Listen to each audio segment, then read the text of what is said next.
In the year 2002, I was no-knock raided by the Chief of Police, Michael Moore, of LAPD with an entire SWAT team, twice in the same month. Since that date, I began studying the history of America and constitutional law. I am an autodidactic constitutional law scholar. Over the past couple years, what I've done is I've been able to devise a system, understanding that the police have created a very rigid set of policies, procedures, and protocols that they use to arrest you. I've also created a very rigid set of policies, procedures, and protocols for you to follow that gives you back the power when you're forced to interact with these jackboot thug pigs. It has become a tyrannical jackboot thug police state, prison state, death state. I will win the governorship and I will change the policies from the top down.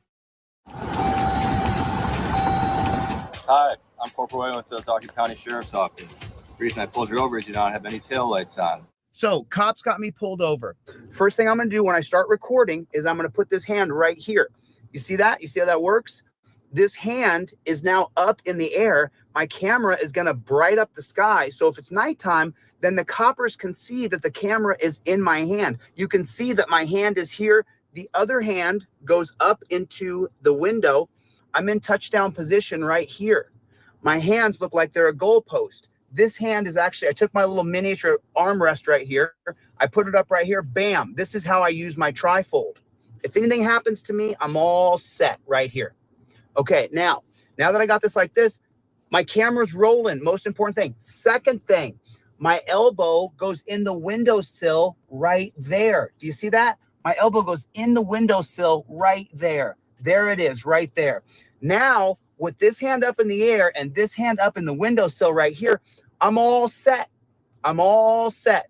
The most I'm going to do is take the same hand right here, reach down and slightly roll my window down just a scooch. I'm all set up. I'm in touchdown position. This hand is rolling camera. This hand is up here so that I can reach up and grab my trifold and my proof of identification and my license.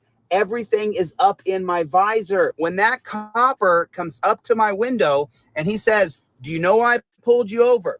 Do you know how fast you were going? How come you didn't pull over right away?" If he says, "Hey, can I get your license, registration, and proof of insurance?" Great, because this hand is not going to have a camera in it. The one that I got my hand in now, my camera's in this hand over here. I'm in touchdown position, just like a goalpost.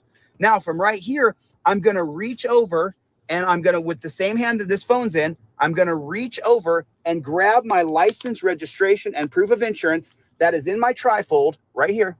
It's inside my trifold. Here's my license, registration, and proof of insurance right there. I got everything right there. See how that works? I'm just going to slide that bad chicken out. There's everything I have to provide by law right there. License, registration, proof of insurance. I have everything right next to my trifold. Now, no matter what he says from there, I don't care what he says. How fast were you going? Are you going to your grandma's house? Are you the big bad wolf? No matter what he says, I'm not going to answer any of his questions. I take my license, registration, proof of insurance that will be in my left hand, and I give it to him. You got it on video? Not your actual. No, that's not that, but that's got my DL number right on the top.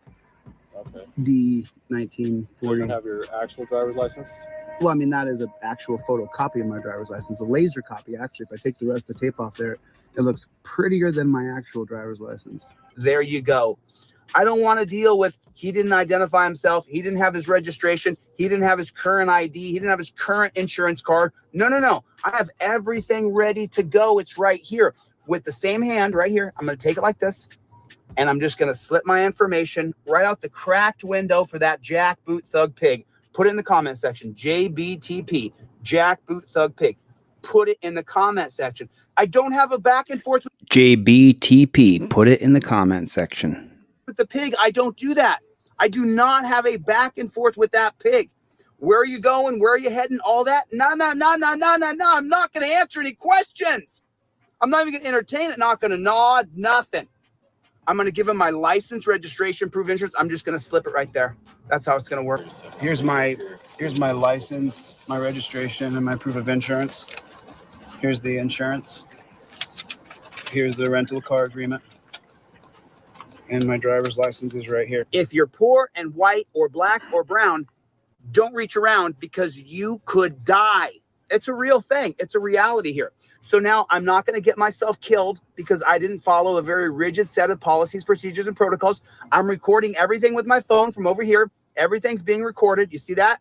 The phone is facing me, so my head is the most important thing. Now, once I've given him my license, registration, and proof of insurance, I'm filming everything. He asked me where I'm going. I say I invoke my Fifth Amendment right to remain silent. Okay. If you ask me another question, you're violating my rights, and I'll file a lawsuit against you. Write your ticket, do what you're going to do, but don't harass me any further. Your Honor, I'm showing him on camera that I'm invoking my Fifth Amendment right to remain silent.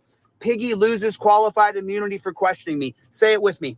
Piggy loses qualified immunity for questioning me. This is how it goes. This is the way it is. Now, if he says, where are you going? Where are you coming from?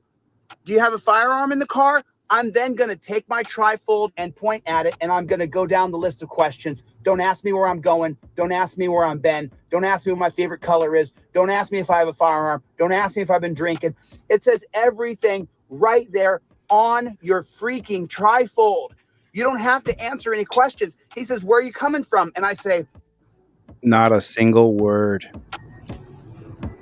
Your Honor, I have shown the pig at the window that I clearly have identified that I've invoked my Fifth Amendment, and he already asked me where I'm going. He's violated my Fifth Amendment right. I'm showing him on video. It's on the literature. Your Honor, this is for my federal civil rights lawsuit. If I was you, pig, I would just go write your ticket. That's what I would do if I was you, pig. Get the hell out of my face. There's everything you need. Go on. That's what I would. If I was you, piggy, I would go and write your ticket. This is how it works. This is how you use your trifold completely. This is the way you do it. There's no other way that I've taught. This is how you do it. Phone goes here. Elbow goes here. Trifold, identification, everything is up in the visor here. I'm ready to go. These bootlicking troll channels, they sat down and they did the math one time and they said, well, Chile, if he sells 20 trifolds in a day, that's some pretty good money. Why would he live so poor? Why wouldn't he spend some money? Why wouldn't he go and do some things? Well, you jack off nobody. It's because I have a mission. There's a purpose here.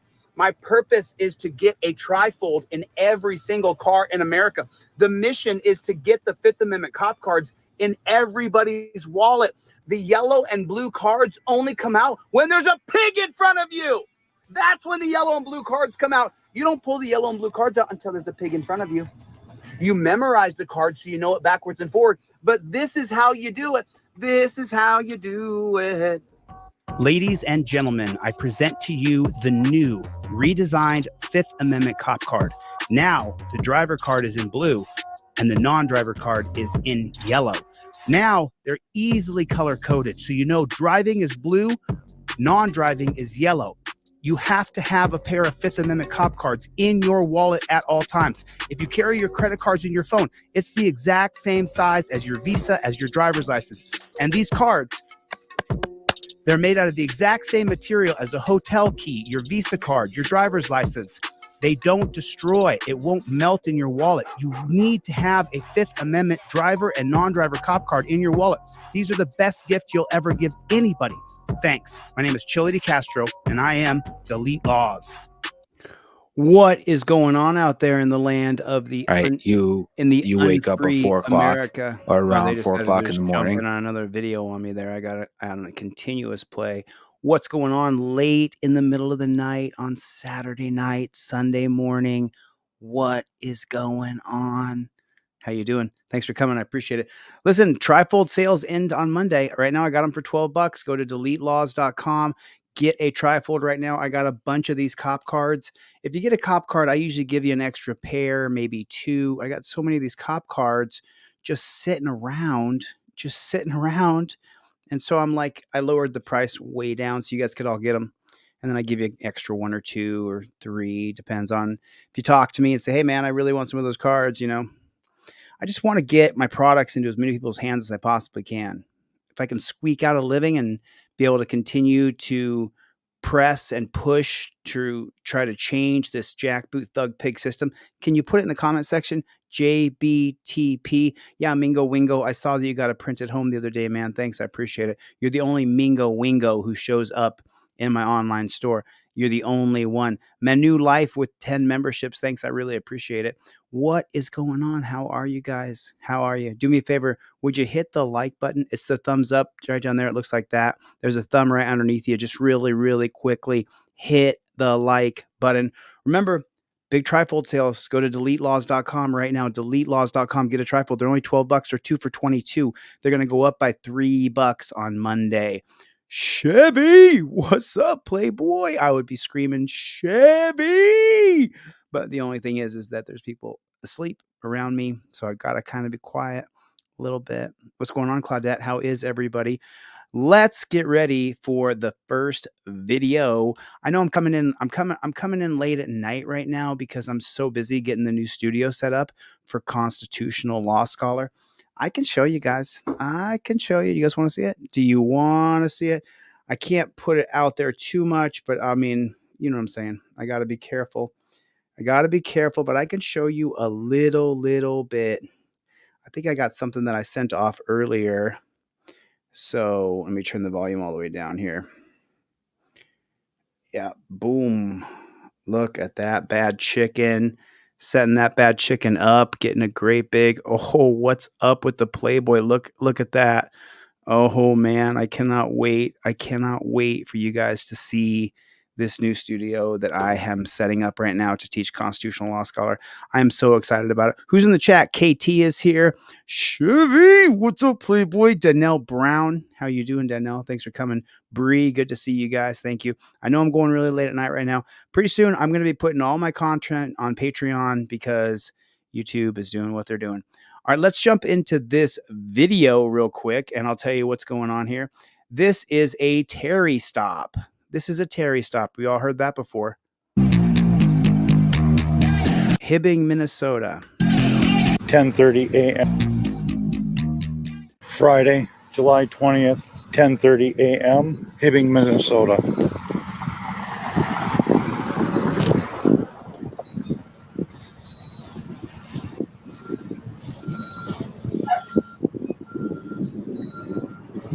And already we're at the Hibbing Fire Department.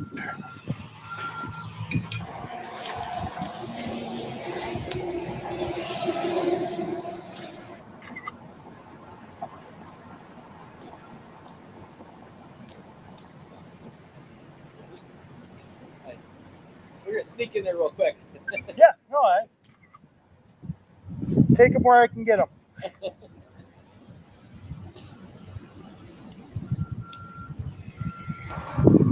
Andy G in the house. Matthew, I know it's so late.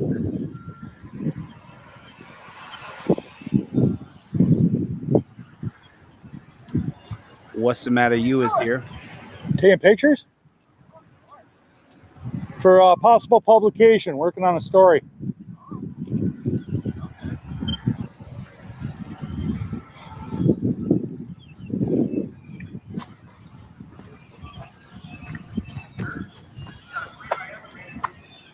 What do you work for? What's that? What do you work for? I'm not going to divulge that. What's that? I won't divulge that. Okay, how come? Because I don't need to. It could spoil the story I'm working on.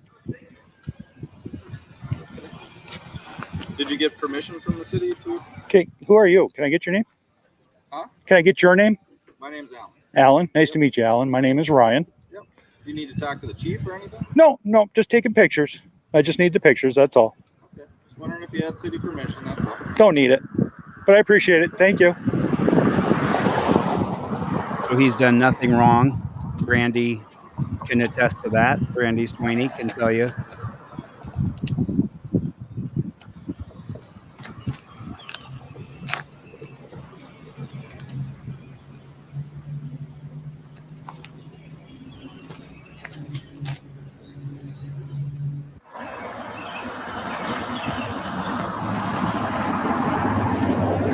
$10:50 a.m. Friday, July 20th, 2018.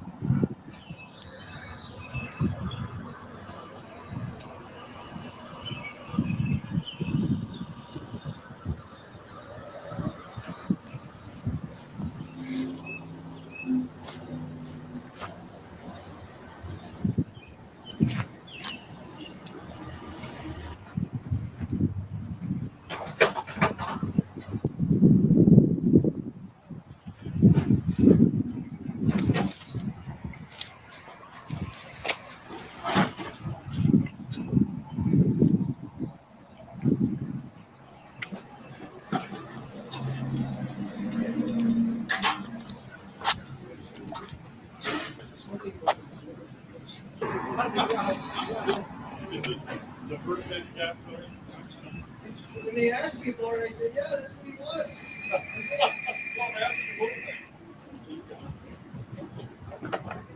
So the auditor has done nothing wrong. He's just sitting there filming a public armory. Was it? Good. How are you? Not too bad. Nice day for a walk. Well, yeah. I'm only going this far though. Oh, every little It is bit's a nice good. day for a walk. Yes. You're supposed to be buying guns, not taking.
Hey, how you doing?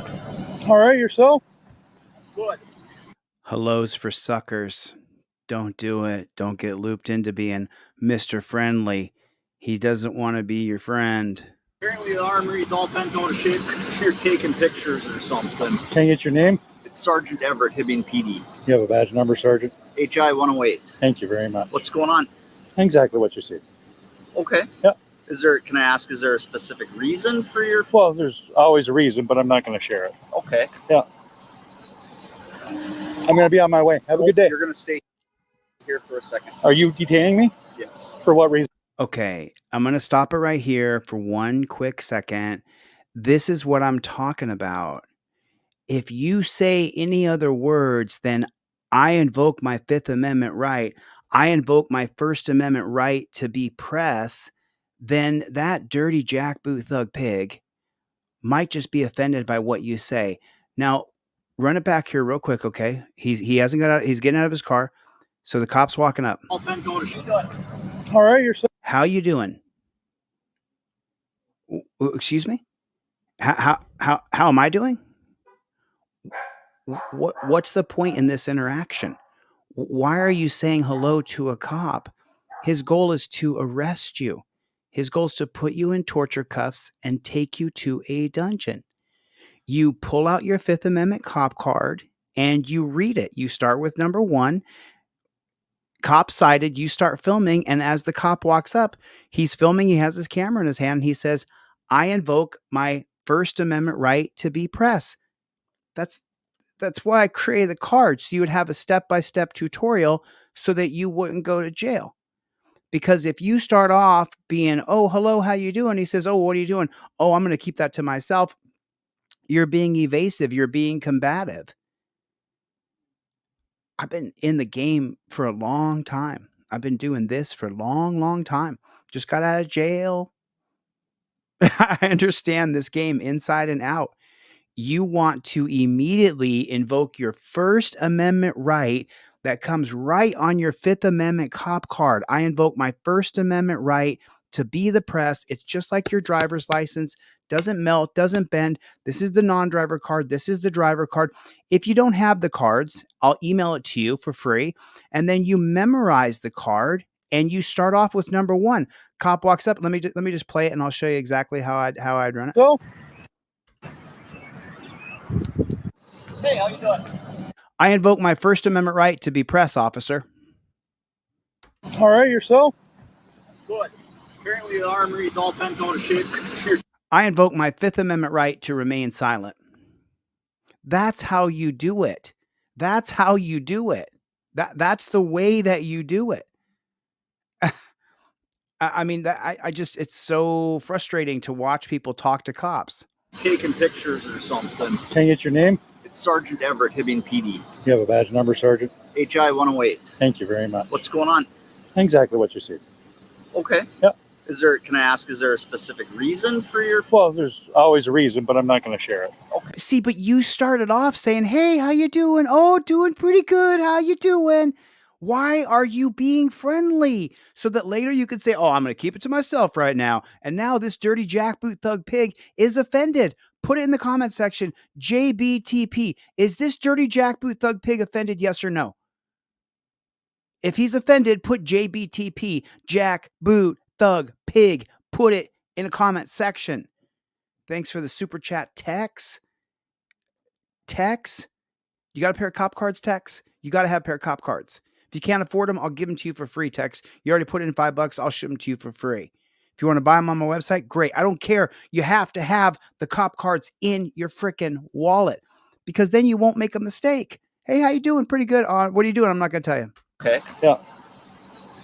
I'm going to be on my way. Have a good day. You're going to stay here for a second. Are you detaining me? Yes. For what reason?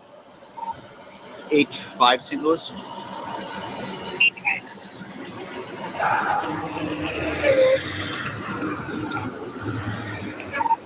Can anybody answer the question? What, pray tell, gave you that authority to detain him? Can anybody put in the comment section, where does the cop have the right to detain you? Where does that come from? Where does that come from? Where does that come from? The idea that what's up, Prince? He does not love cops. He's being a smart ass. He's probably a little buzzed. I know Prince. He does not love cops. Ed, good to see you. How you doing? Where does that come from? Terry versus Ohio. Real talk got it. What, pray tell, gives you the authority to detain me? Well, Terry versus Ohio does. H5 St. Louis.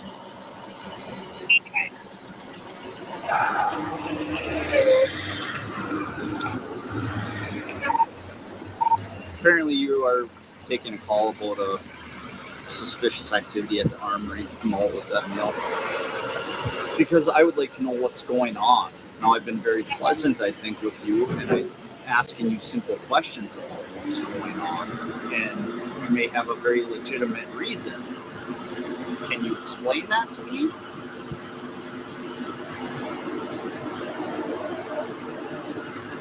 Or you don't care to explain that?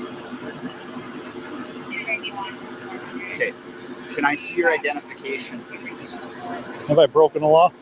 I don't know, but people take things very seriously when it comes to public safety and military safety. And if you've been walking around the property photographing things, I don't think it's unreasonable for me to ask and find out what's going on. Now, you asked me a few questions when I got here for my name and badge number, and I was more than willing to provide that with you. Which I believe you're required to do. Yep. I'm not. Well, if we have reason to believe you may be involved in criminal activity, you need a reasonable, articulable suspicion that I am, or I'm about to commit a crime to be able to detain me. So what are you up to? So what am I being detained for? For identification purposes. In order to ID me, I had to have broken a law. H5 St. Louis. Can I get another squad, please? We have reason to believe you may be involved in criminal activity. You need a reasonable, articulable suspicion that I am, or I'm about to commit a crime to be able to detain me. So what are you up to? So what am I being detained for? Okay, so let's take a break just real quick here and let's examine exactly what we're looking at. When the auditor walked up, he was guy friendly. Hey, how you doing? Doing good. Then he said, well, what are you doing here? Well, I'm going to keep that to myself. So now the cop feels like he's being evasive. That's why you only say what is on the cop cards or what's on your trifold. Or if you don't have either one of them, you only invoke your First Amendment right, or you only invoke your Fifth Amendment right, or you do the two of them together. But those are the only words that you say, because this copper right here, this dirty pig right here, he's a dirty pig. Put it in the comment section, dirty pig. He's a dirty pig. This cop right here is now making things up. And so Bishop Paul right down here said, isn't Terry versus Ohio? We got reasonable articulable suspicion as a response to detainment. So what are the 4 things that Terry versus Ohio does that never happened in America before that? Number 1, it creates officer safety over your rights. Number 2, it creates that term right there, reasonable articulable suspicion, not part of your 4th Amendment, created by the Supreme Court, people we never elected. Number 3, it allows cops to run up and grab you, to pat you down, to make sure you don't have any weapons. Number 4, it allows them to detain you. So they all work together, Bishop. All 4 of the parts of Terry work together. Number 1, officer safety. Well, if I say I'm scared, well, then I'm reasonably suspicious you have a weapon. The way this auditor did this interaction with this cop is so completely wrong. It's completely wrong. It's not what you do. It's not what you say. It's not how you come off. It's all wrong. What do you think is going to happen to the auditor? What do you think is going to happen to this guy? I'm just curious. What do you guys think? What do you think is going to happen to this man? What do you think is going to happen to him? And you can tell I'm getting frustrated because I repeat myself a couple times in a row. I repeat myself.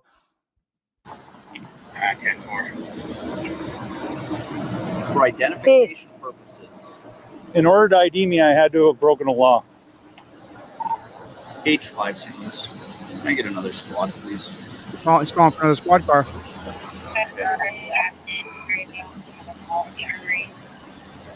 You start a suspicious activity on 23rd Street, Brooklyn Drive. Let's start a suspicious activity. He's calling in a Terry versus Ohio stop. It's called a Terry stop. I call with 1 male, verbally non-compliant. Okay, so here's the thing. So here's the deal. Non-compliant. Okay, so here's the thing. You can tell me who you are, and I can have you on your way very easily. And you can. Here's the thing. At this point in time, it's an illegal detainment because I have broken no law.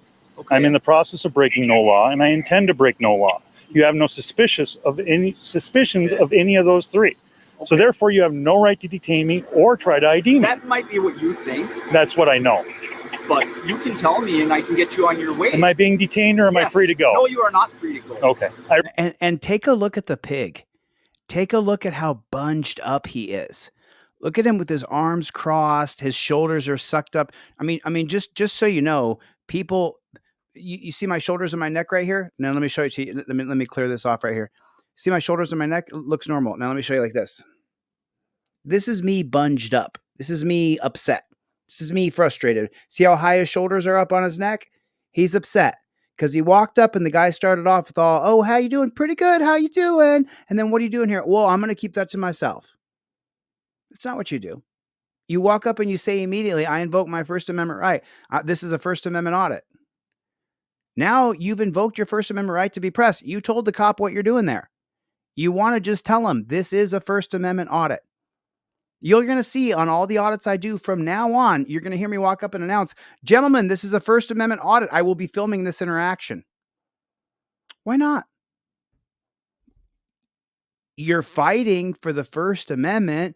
You are a First Amendment auditor as you audit police. You don't work for NBC. You want to make sure you invoke your First Amendment right. It's number 1 on the card. It's number 1 on the right there. Let me open this thing big. It's number 1. It's number 1 right there. That's number 4. Sorry about that. Number 1, cop cited. You see a cop. What do you say? "I invoke my First Amendment rights. The 2017 case of Turner versus Driver upholds my First Amendment." Number 2, cop approaches and says any words at all to you. While filming, state these exact words: "I invoke my Fifth Amendment right to be silent." Sorry for the fuzziness. I'm on a green screen so that, anyway. But do you see that? Number 1 is I invoke my First Amendment right. Number 2 is I invoke my Fifth Amendment right. There it is right there. If you don't do the steps properly, I suspicious of any suspicions of any of those 3. Okay. So therefore, you have no right to detain me or try to ID me. That might be what you think. That's what I know. But you can tell me, and I can get you on your way. Am I being detained, or am I free to go? No, you are not free to go. Okay. I exercise my right to remain silent. Where do you live at? He didn't say Fifth Amendment. And as you know, the 2013 case of Salinas versus Texas says that you must say, I invoke my Fifth Amendment right. If the cop's afraid for his life, why is he looking over his shoulder? Now, I want you to notice something. As soon as the other cop comes up, this is another copper, what do you think is going to happen? Call me and I can get you on your way. Am I being detained or am I free to go? No, you are not free to go. Okay. I exercise my right to remain silent. No, absolutely not. I invoke my Fifth Amendment right. Fifth Amendment. I invoke the right to remain silent. You say it. You say it out loud. You say it out loud. I've already seen this. I watched it before I came on here to share it with you. You say I invoke my Fifth Amendment right to remain silent. Where do you live at? Another cop is pulling up. So what do you think he's going to do? He's going to escalate things. Oh, I believe I just told you I'm exercising my right to remain silent. Set your cameras down. No. I have every right to record. Okay. I'll tell you what I'm going to do right now, and you are going to follow my commands. Any reason to escalate, the auditor wrote on the screen. Or you're going to go to jail. I'm going to detain you in handcuffs. Are you his supervisor? I'm the supervisor. Can I get your supervisor, Turn around, please? put your hands behind your back. This is an illegal detainment. Go to the ground. Put it down.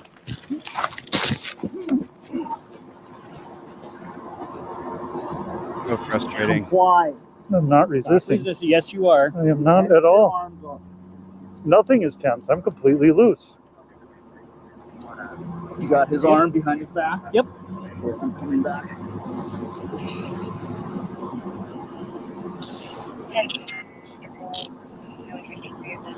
They got a phone call, Claudette. They're Sure saying hope you didn't damage your cameras. I sure hope you didn't.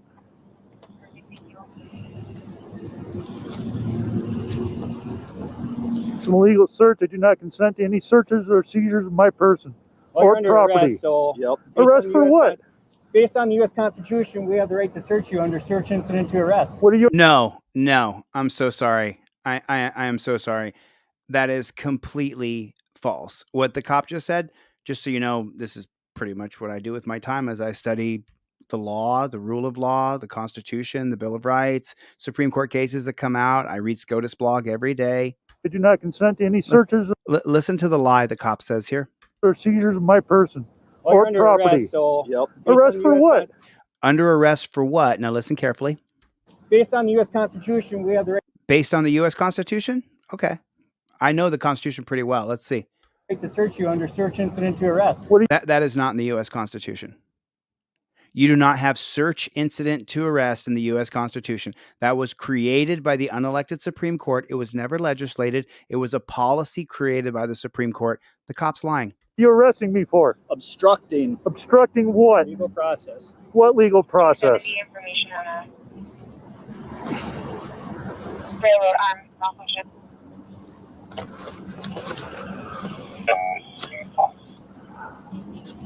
I have one up here by the.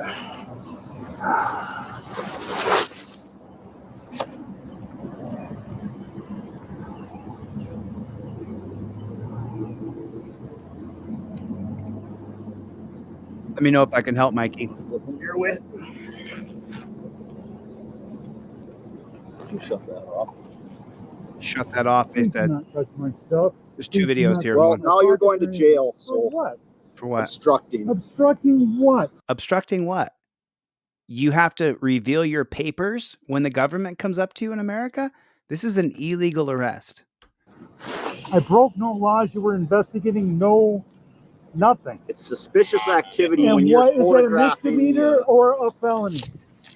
Suspicious activity, a misdemeanor or a felony? Where does the term suspicious activity or reasonable articulable suspicion come from?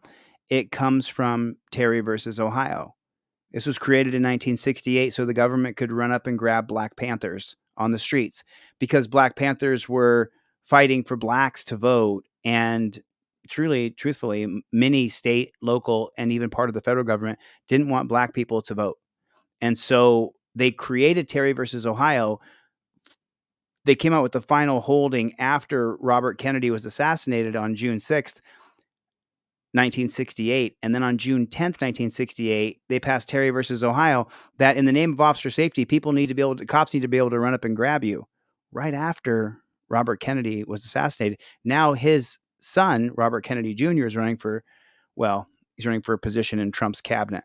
But do you understand? It was all a psyops game. Was Robert Kennedy murdered by the CIA? I don't know the answer. He could have been. I mean, they're going to say that it was Jack Ruby, but we don't know the truth. I mean, what do you guys think? It's all lies. It's all lies. Sergeant, which one is it? You are now illegally searching my backpack. Cameras or phones on. So. And we'll hold that.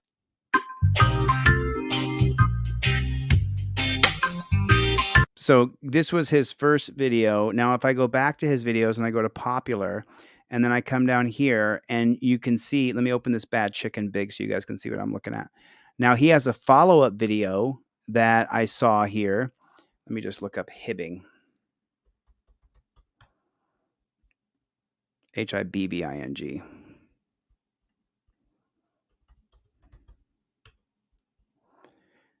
So now this was arrested again. Hibbing, Minnesota police attacked, unlawfully arrested me, and kept my camera.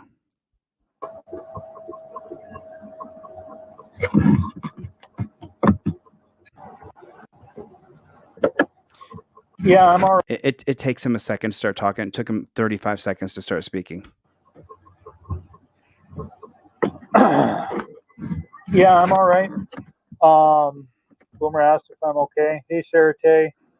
So yesterday I was up in Hibbing, Minnesota, and I was taking a walk, taking pictures. It was a spur of the moment thing. My brother was driving up there, and I just caught a ride with him. Decided to go up there, take some pictures. I was dropped off. Started taking pictures of fire trucks and the armory up there. Within 15 minutes of me being there, I was approached by a police officer. Now I can't remember his name, just a second. Officer Brent Everett, number HI-128.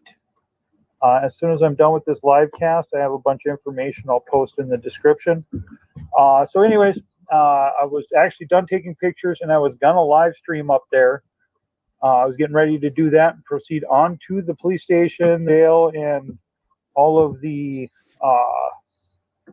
the municipal buildings. I can't talk. It's been a long 48 hours. Anyways. Don't fault him. Remember, this guy has been wrongfully arrested.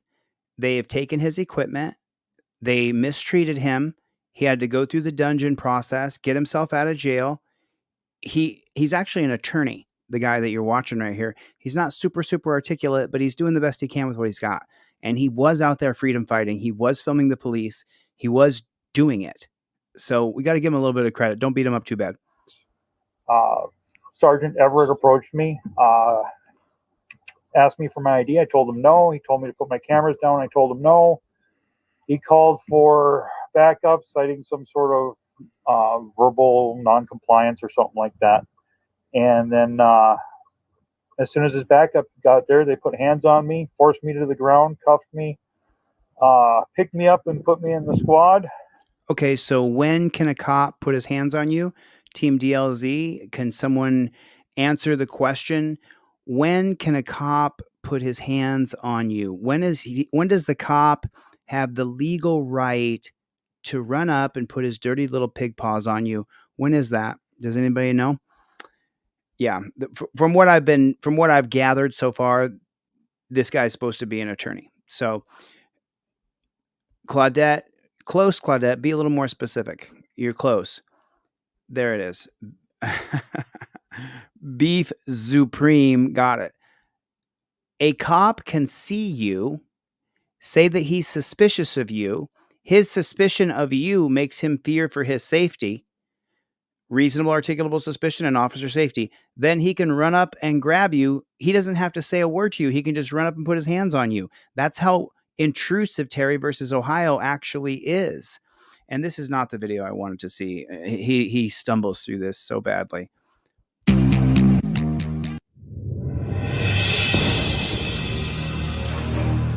And oh, by the way, when you guys put letters on a screen, make sure they're always white letters.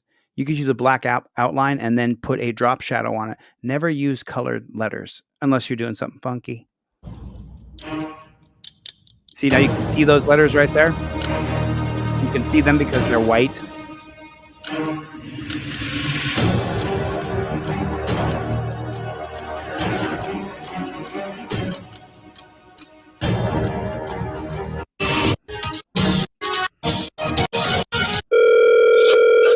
This is where he calls the Hibbing Police Department to try to get his phone and his equipment back because this is 6 or 7 years ago, this video.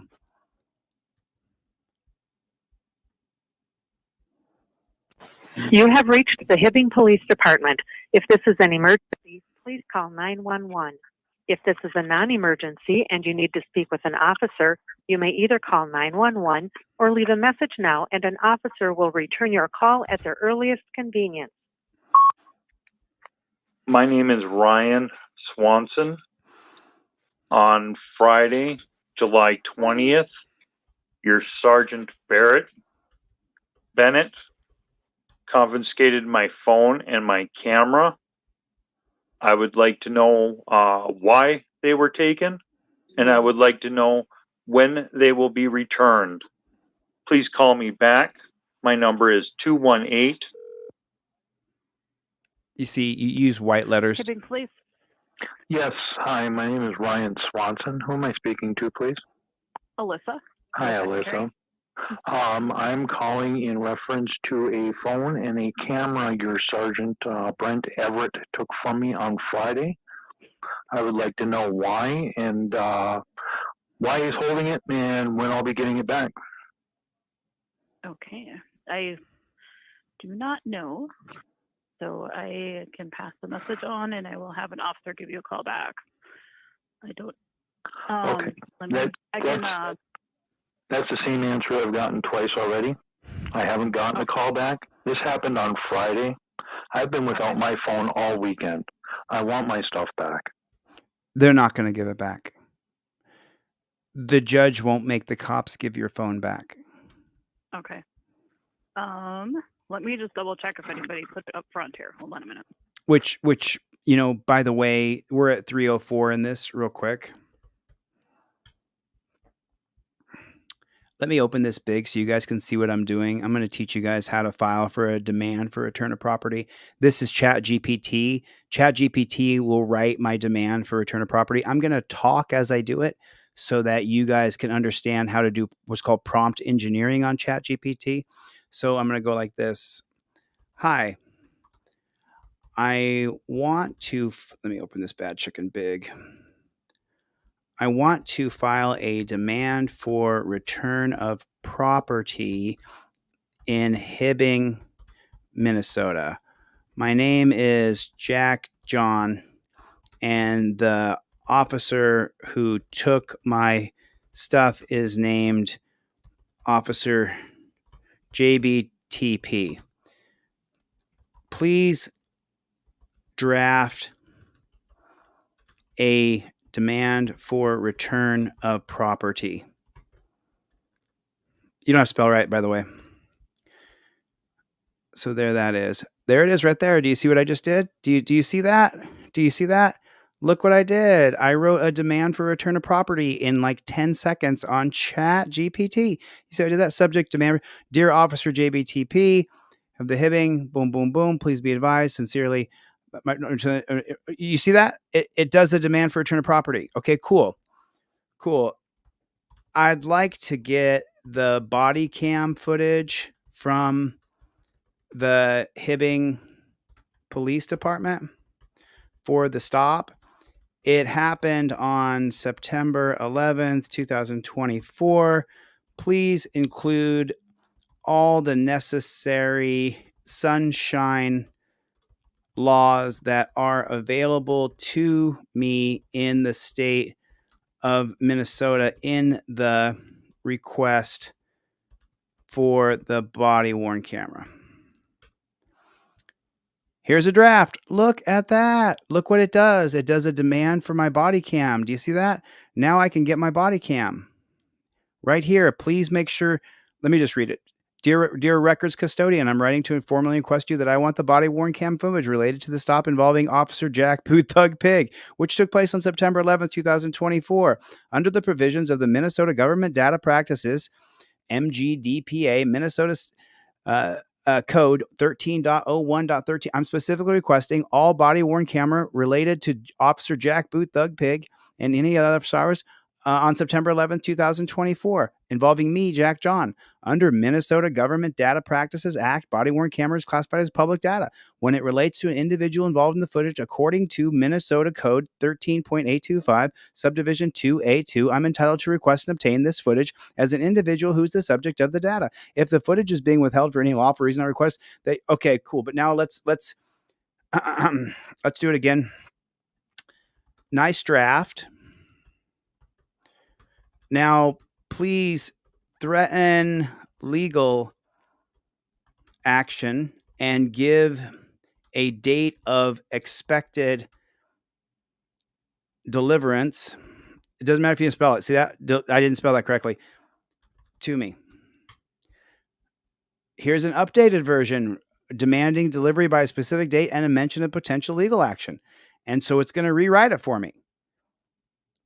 Formal request. I'm writing body-worn camera. All that's the same under Minnesota Data Code. I expect to receive this footage by insert a date 10 business days from the date, because that's how long they have under Minnesota. Failure to comply with this lawful request within the stated time frame will leave me with no other options but to pursue legal action to enforce my rights. Please ensure the footage is provided in a format that I can easily view and access. Do you see? Anything else that you need to do, you can do it right here on ChatGPT. No one has to call me and say, "Hey, Chili, I need my property back, or I need the body camera." There it is, right there. I just showed you how to do it. I just showed you how to do it. You see how easy that was? Do you see how easy that was? It was so easy. Do you know how many emails I get every day of people telling me, "Hey, man, can you make sure I need to get the body-worn camera?" I just showed you how to do it. You go to ChatGPT and then you tell ChatGPT what you want it to do. I mean, I can even show you something here. Let's make it fun. Let's make it fun. Let's go back to ChatGPT here real quick and say, great. Now let's draft that request, that demand, as though I'm a pirate.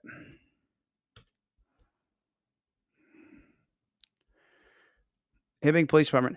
Oi, you lander bubber of the Hibbing Police. I be writing you today to demand under the mighty flags of the Minnesota Government Data Practices, Minnesota, the immediate return. Oh, the body-worn camera. Every second, the footage recorded. You see, according to the code of the sea. As you can see, the body-worn camera is me. I expect to have the footage delivered to me by the insert the deadline. Make sure the footage is provided in a format I can view. Ye best not make me come after ye. Consider this ye last chance before I take matters into my own hands. With the fury of the law at me back. Do you see how that is? Now let's make it a little bit more. Now let me draft it again. I'm going to read out loud what I'm going to draft here. And I'm going to say, I don't need you here. And I'm going to open this bad chicken a little bigger so you guys can see it. Try to scroll up. Now let's make a draft of that demand as though I am a high-powered Ivy League lawyer from Harvard. And please do use big words to mess up the cops. Here's a sophisticated version. I'm writing you in the capacity as legal counsel for myself as Jack John in connection with the events transpired. As you undoubtedly aware, the Minnesota government, blah, blah, blah, blah, blah. Okay.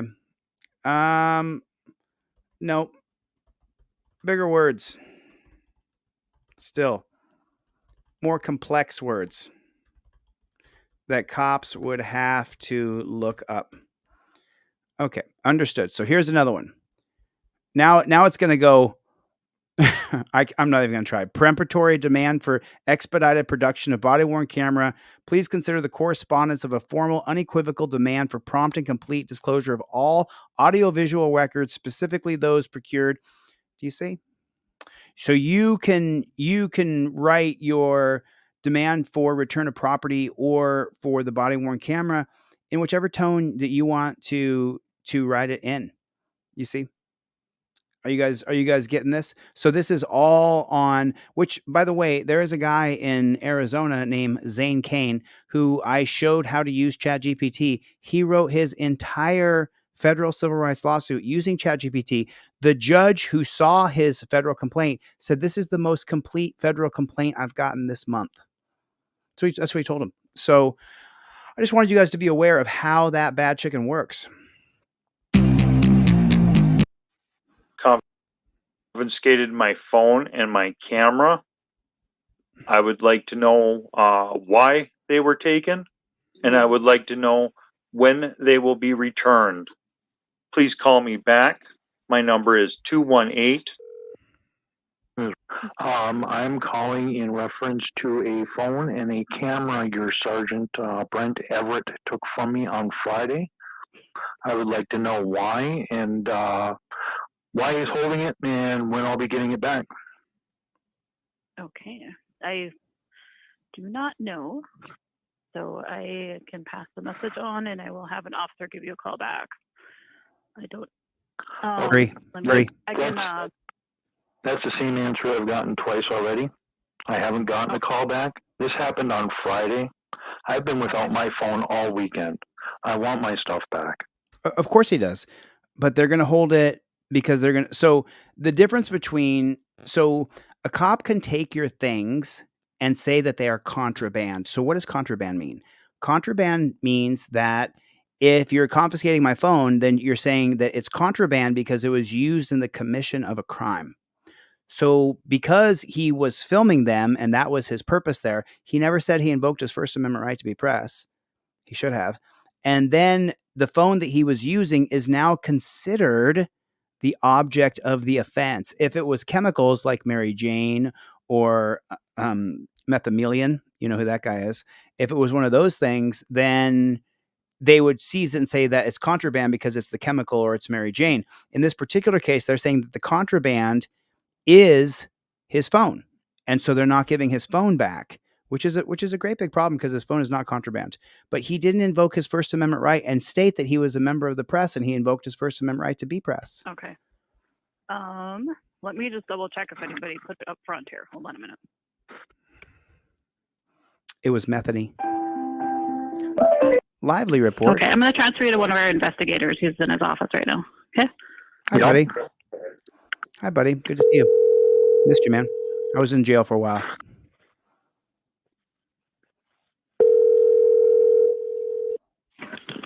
This is Investigator Heidola. Hi, my name is Ryan Swanson. You said this is Eric Heidola? Yes. Hi. See, and I'll just say it one more time and then I'll stop ragging on it. If you make videos and you put text on the video, whether that be numbers or letters, the text should be in white.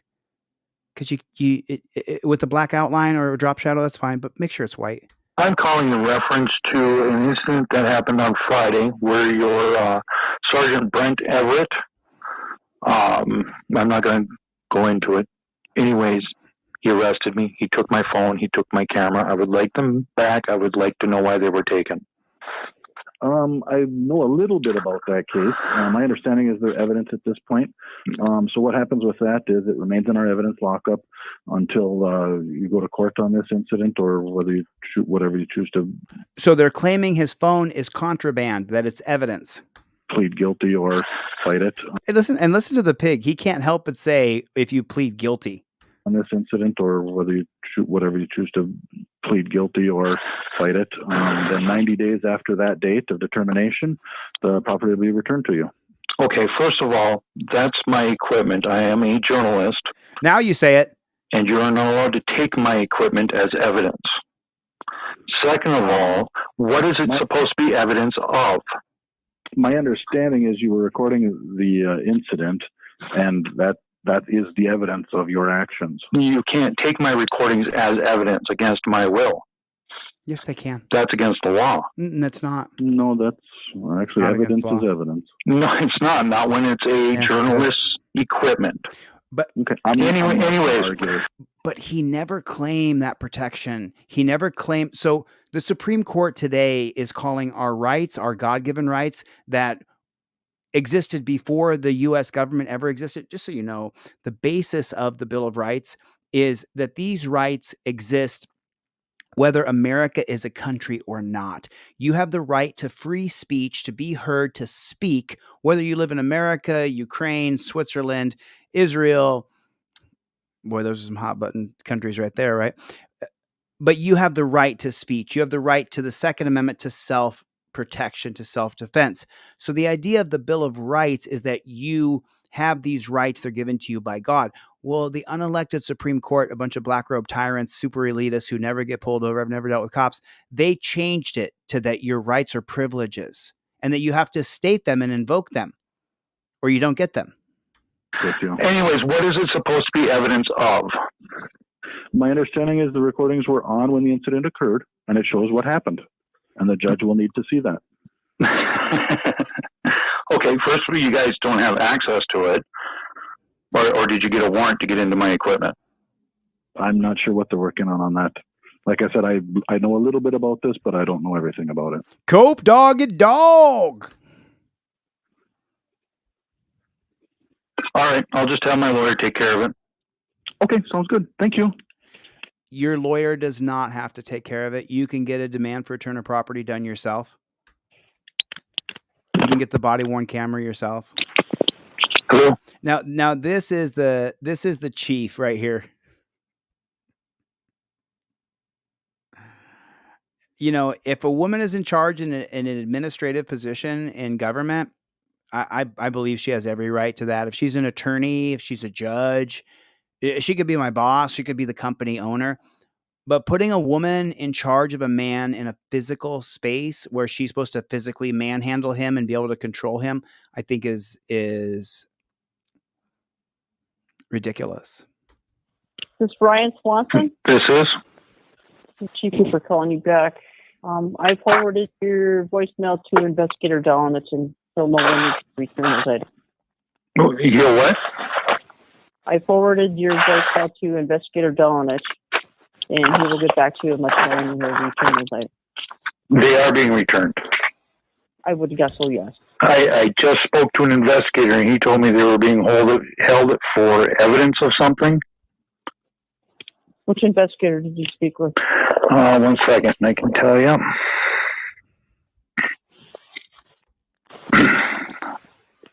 Just close the page.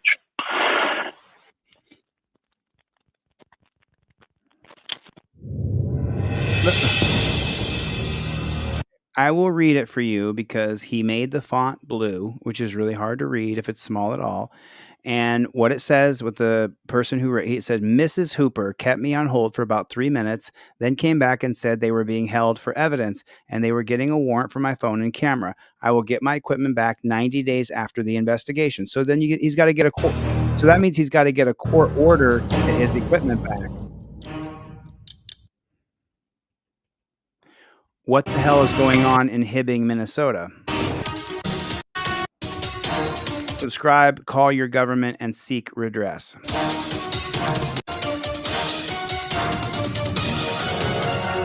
Which I saw several of his videos today, and he actually the judge tells him that the judge dismisses the case. Let me give you guys the final update on this bad chicken.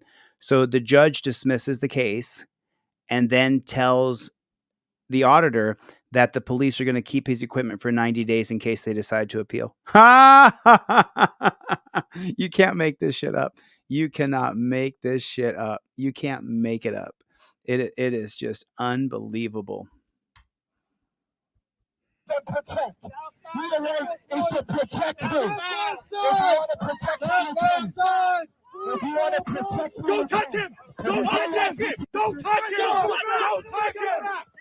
Don't touch him. Don't touch him. He's not resisting. He's not resisting. He's not resisting.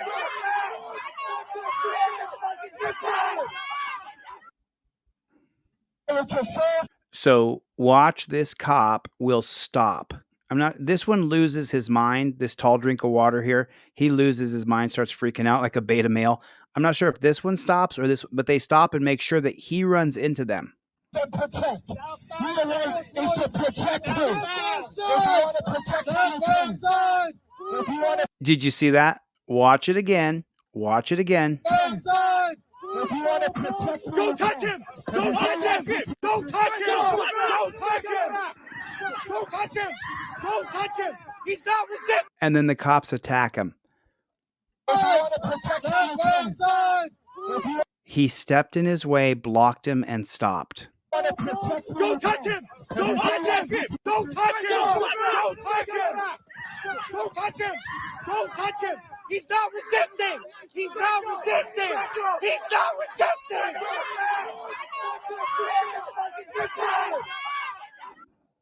Just, I mean, does that make your blood boil? Like, it is so unbelievable. And for this cop, for this cop to do that, for you to get justice now, you have to go through such a long process to get justice for this cop truly being a pig. Really. I mean, you don't want me to call them pigs. You don't want me to call them pigs. Lively is here. Good to see you, man. Good to see you, Lively Reports. Thanks for coming by, man. I haven't seen you since I've been out of jail. It's good to see you. So what we just witnessed is a cop entrap somebody who was protesting in America. You have the right to protest. The cops are supposed to be there to uphold and ensure our rights to protest. Instead, this cop, put it in the comment for me. Jackboot Thug Pig, JBTP, put it in the comment for me. This Jackboot Thug Pig stepped in this man's way and the other cops jumped him. They absolutely jumped him. Step block. Don't touch him. Don't touch him. Don't touch him. Don't touch him. Don't touch him. Don't touch him. He's not resisting. He's Cop, not look at this guy losing his. He's not resisting. Look at this guy. He tries to kick him. This bald cop, you can tell he doesn't have any hair. He tries to kick him, kicks the other cop instead. Now watch him. He's losing his mind. That cop is losing his mind. Look at him. Look at him. What? Truly a beta male. Like, if you want to see an actual beta male, you just saw one right there. Only a beta male, someone who is inferior, that needs someone else to tell them what to do, that has to be told what to do, that wouldn't know what to do if he woke up and didn't have someone giving him orders, would sign up to be a Jackboot Thug Pig. Otherwise, why would they do it? I mean, why would you do it? Why would you sign up to be a pig? Doesn't make any sense to me at all. Live at 5, an Atlanta police investigator shot and killed off duty this morning in a quiet Douglas County neighborhood. Atlanta News First Chelsea Bimeford is live at 5 from the crime scene in Winston, just off Orkney Way. So, Chelsea, I know you've been out there for about an hour. So what are you learning at the scene? Well, the Douglas County Sheriff's Office says this morning a man attempted to break into the front door of this house back here and was shot and killed by the homeowner. Atlanta police confirmed the person who died is one of their detectives, Aubrey Horton. He was off duty. APD says he joined the force in 2015 and was most recently assigned to their fugitive unit. The Douglas County Sheriff's Office, who's leading the investigation, says the suspect was caught on video and appeared to be having a mental health episode or may have been under the influence of narcotics while breaking into the home. They added that he lives in this same neighborhood about a half a mile away from where this shooting happened. Right now, no one is facing any charges that we are aware of. The Douglas County Sheriff's Office says the homeowner here was acting in self-defense when they fired those shots, but they say this is still a very open and ongoing investigation. Reporting live in Douglas County, Chelsea Bime for Atlanta News First. So you guys understand. Was caught on video. You guys understand, right? Let me explain it to you. This cop right here broke in to that house right there. You can't make this shit up. This cop Aubrey right here. Is there a picture of that bad chicken? There he is. This cop, him from Douglas County Sheriff's Office, he broke into that house right there. Horton was off duty, and then he broke into the house, and then the homeowner shot him and killed him. And he was a detective, because I'll hear this all the time. I hear it all the time from people who know me, that knew me before I am what I am today. And they'll say to me, Chili, God, they're not all bad. What about a homicide detective? Is a homicide detective bad? Yeah, a lot of them are. A lot of them are bad. If you sign up to this Jackboot Thug Pig organization, you'll do Jackboot Thug Pig things.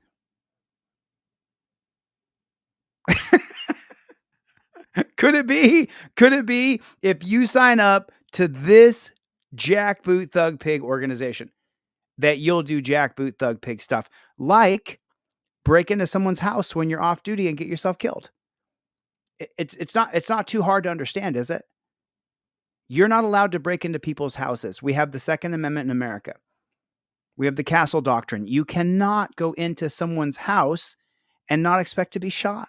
It is just Danelle Brown wrote, imagine that, a pig having a mental health episode or on narcotics instead of them saying he was criminal. You know, Danelle, it's funny. I didn't pick up what she's putting down here, but I'm picking The it up. County Sheriff's Office, who's leading the investigation, says the suspect was caught on video and appeared to be having a mental health episode or may have been under the influence of narcotics while breaking into the home. They added that he lives in this same neighborhood about a half a mile away from where this shooting happened. Right now, no one is facing any charges that we are aware of. The Douglas County Sheriff's Office says the homeowner here was acting in self-defense. So Danelle Brown nailed it. They can't even say it's criminal when they break into someone's house. And are they going to try the Dallas, Texas thing? What was that woman's name who walked into Gene Botham's house and shot him while he was eating a bowl of ice cream?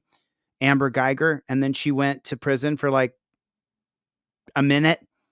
I was in jail for obstruction for 4 months. My conviction was overturned. I'm suing those dirty pigs for doing that to me. But this guy, the Amber Geiger, was put in jail for, I think it was 11 months, something like that, 2 years, not even. And Danelle's right on course again. Nice to see you, Princess Buttercup. I saw you in here. He had a mental episode because his name is Aubrey. Gosh. Oh, goodness gracious.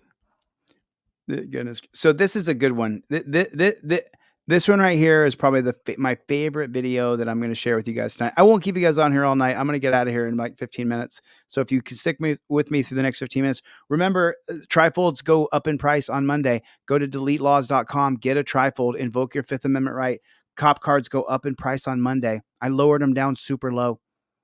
It hasn't been financially successful for me, but that's okay. That's all right. That's all right. You live and learn. You go through it. You go ups and downs, highs and lows. But watch this. This is a good one.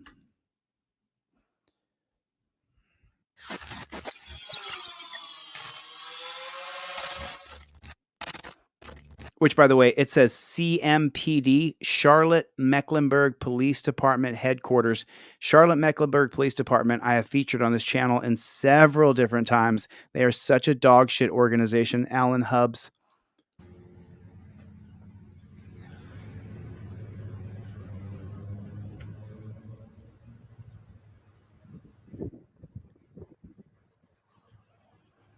How you doing? Melisa. Can I ask you a question? What would happen if you found me parked right there? Like if I parked my car right there, what would happen to me? As far as Anything. Like if I parked my car right there, like what would happen? I have no idea. You no idea? I mean, it says, yeah, exactly. And that sign says from that sign to the corner too. No, No. Look at the sign. Look at the sign. It don't say for officers. The sign's for officers up there. What's your name, badge number? Hey, what's your name, badge number? These are officers in Charlotte. Feel like they can do whatever they want. There it is, Charlotte Mecklenburg.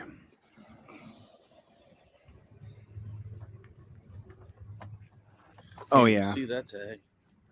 Oh, yeah, Joe, I totally agree with you. The judges in this country and the politicians who are rubber stamping that they gave the police the body cam footage, even though we pay for it and it's ours. I'm with you, Joe.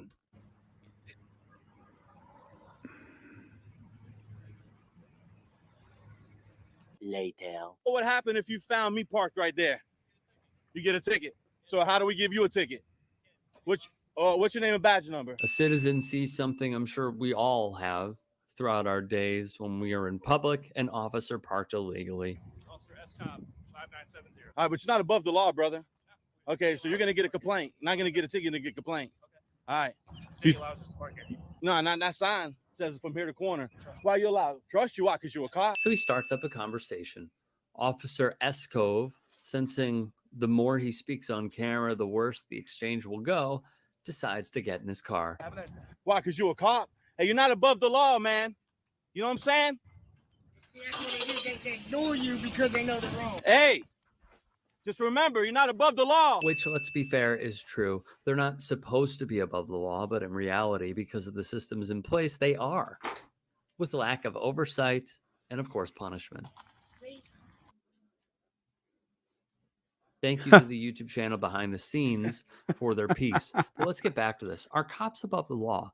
Noah Feldman brings this perspective. The doctrine of qualified immunity muddles the principle of equal justice under law. I'm going to stop it here, and I'm going to jump in, and I'm going to interrupt it real quick here, okay? It is not qualified immunity. It is not qualified immunity. It is Terry versus Ohio. Terry versus Ohio is the linchpin of the police state, prison state, death state. It is not qualified immunity. It simply is not. It is not. And people who are not constitutional law scholars, who have not spent years reading Supreme Court cases, years researching the Supreme Court itself, it's almost like remember that game Telephone? You whisper something in someone's ear, and then they turn to the person next to them and whisper it, and then they turn to the next person, and they whisper it, and it starts off with, hey, put the dishes in the sink. And then by the time it gets to the person, 6 or 8 people later, then they're saying the dog's blue. It doesn't make any sense. Same thing with saying it's qualified immunity. It is not qualified immunity. Qualified immunity is gone in Connecticut. It's gone in Nevada. It's gone in New Mexico. It's gone in Colorado. And policing has never been worse in Colorado. It's never been worse in New Mexico. I just got out of jail in Nevada where the cops are granted federal qualified immunity. It's in the holding from the federal judge that the cops in my case who wrongfully arrested me, I was imprisoned and acquitted, and then my conviction was overturned on appeal. Those cops get qualified immunity federally. So the state of Nevada abolished qualified immunity. There's still federal qualified immunity. It is not qualified immunity. This is something that some famous people on YouTube, some people who are famous, they started this push with qualified immunity. It's not qualified immunity. It's simply not. It's Terry versus Ohio. And then I think it just frustrates me hearing it. Let's get back to this. Are cops above the law? Noah Feldman brings this perspective. The doctrine of qualified immunity muddles the principle. So if you don't know who Noah Feldman is, I've read 2 of his books up here. Do you see it? Do you see his name up here? Noah Feldman. Noah Feldman is a Harvard professor. He is a constitutional law scholar. He is one of the brightest guys there is in the country when it comes to the Constitution. When there are hearings about what is constitutional and what is not, Noah Feldman goes and testifies. Noah Feldman knows a lot more than I do as far as books, as far as researching and being a scholar of the Supreme Court. I've been through the court system. I've been arrested. I've been charged. I've been caged. It's not qualified immunity. It's Terry versus Ohio. So Noah Feldman is saying he has something to say here, but under law, nor is qualified immunity contained in the text of any federal statute. It was invented by the Supreme Court in a series of cases, most importantly, the 82 decision of Harlow v. Fitzgerald. Essentially, qualified immunity says that you can only win a suit under Section 1983 if you can prove that the official's conduct violated clearly established federal law. To prove that, you generally need a judicial precedent describing their specific conduct as unlawful. As the Supreme Court itself has said, the doctrine protects all but the plainly incompetent or those who knowingly violate the law. The ACLU piggybacks off qualified immunity for police, writing, the Supreme Court recently held that in cases with particularly egregious facts, plaintiffs could win cases without having to rely on a previous case about the exact same conduct. In doing so, the Supreme Court overturned a Fifth Circuit decision that granted qualified immunity to corrections officers who held 2 incarcerated people in inhumane conditions for 6 days. 3 months later, the court sent back yet another Fifth Circuit decision under similarly deplorable grounds, pepper spraying an incarcerated person for no reason at all. By doing away with qualified immunity, we can begin to hold officers accountable for their conduct while reimagining their role in our communities. However, Well, that's fine, but here's the thing. The tipping point for you to go to jail is the cop saying that he's suspicious of you. Do the cops get away with it after they torture cuff you and hurt you and drag you down to a dungeon? They get away with it because of qualified immunity. Which came first, the chicken or the egg? Well, in this case, Terry versus Ohio comes before, and they said it was Harlow versus Fitzgerald. I believe that's a 1981 case. And I'm pretty sure that qualified immunity is established in the 1967 case of Pearson versus Ray. Pearson versus Ray is based on the 1963 case where Black freedom riders went to a whites only cafe, to a lunch, a cafeteria, a diner, and then they were arrested and the cops were granted qualified immunity. This is an extension of the 19 the Brandoff, Brandhove, Brandoff versus United States, I believe, 1949 or 1951. Brandoff versus the United States. And let's be double sure, just because my OCD is going to kick in. Is it Brandoff versus Ohio? Oh, man. I think it was Brandoff versus Ohio. I'm pretty sure.